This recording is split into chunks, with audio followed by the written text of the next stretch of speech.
Bundiya recipe বানায় দেখাবো। দেখুন একটা ছোট পাতিলে, এই যে দেখুন ছোট একটা পাতিলে অর্ধেক পাতিল পরিমাণ পানি দিচ্ছি এখানে।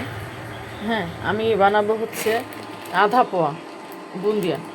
দেখুন এখানে বুন্দিয়াটা বানানো আছে, শুকনো বুন্দিয়া। এখানে আমি চিনি দিব হাফ কেজির মতো, আর এখানে আছে তেজপাতা, দারচিনি এবং ছোটো এলাচ। দেখুন এগুলো সব রেডি করে রাখছি। এই যে দিয়ে দিলাম পানির মধ্যে, যে পানিটা ফুটতেছে। এখন আমি এর মধ্যে পুরো চিনিটা অ্যাড করে দিব।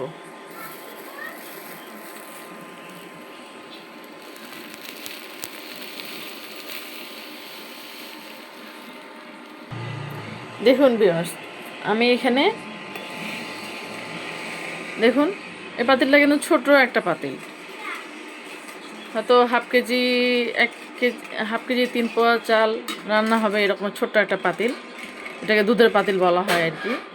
সেই পাতিলে আমি অর্ধেকেরও কম পানি দিছি, এবং ওর মধ্যে দিছি তেজপাতা, ছোটো এলাচ, দারচিনি, আর দিছি চিনি। এখন এই মিশ্রণটা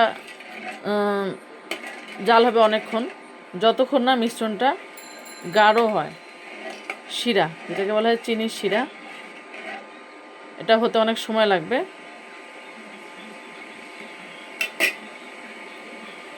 শিরাটা গাঢ় হয়ে গেলে পরে আমি ওটা মিক্সড করে দেব। দেখুন ভিউয়ার্স, জাল হতে হতে চিনির শিরাটা দেখুন এই যে গাঢ় হয়ে গেছে।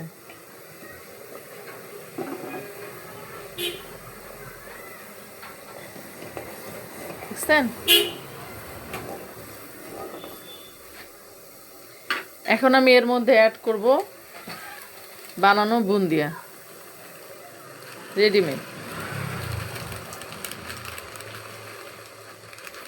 দেখুন হাঁড়ির উপরে রেখেই আমি মিক্সড করছি।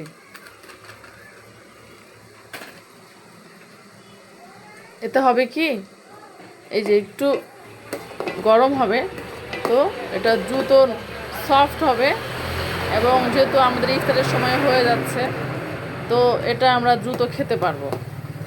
এভাবে একটু জাল করে নিলাম। এবার আমি চুলা বন্ধ করে দিলাম। এখন এটা ধীরে ধীরে ধীরে ধীরে ধীরে ধীরে ভিজবে এবং অনেক সুন্দর হবে। আপনারা বাইরে থেকে কিনে না খেয়ে, কারণ বাইরের খাবারগুলো কীরকম ধুলাবালি পড়ে, কীভাবে রান্না হয়, কেমন পরিষ্কার পরিচ্ছন্ন রান্নাঘরে রান্না হয়, মানে হাইজিনটা মেনটেন করে কিনা তা তো আমরা জানি না বাইরের ইফতারে। কিন্তু ঘরের ইফতারটা আমরা অনেক যত্ন করে করি এবং অনেক সুন্দর হয়। তো আপনারা এভাবে বাসায় ট্রাই করতে পারেন বুন্দিয়া। এই বুন্দিয়াটা আপনি ফ্রিজে করে কয়েকদিন খেতে পারবেন। দেখুন কত সুন্দর হয়েছে কালারটা। আপনারা অবশ্যই বাসায় ট্রাই করবেন, আশা করি আপনাদের অনেক ভালো লাগবে। জানাবেন কেমন লাগলো। ধন্যবাদ। আসসালামু আলাইকুম।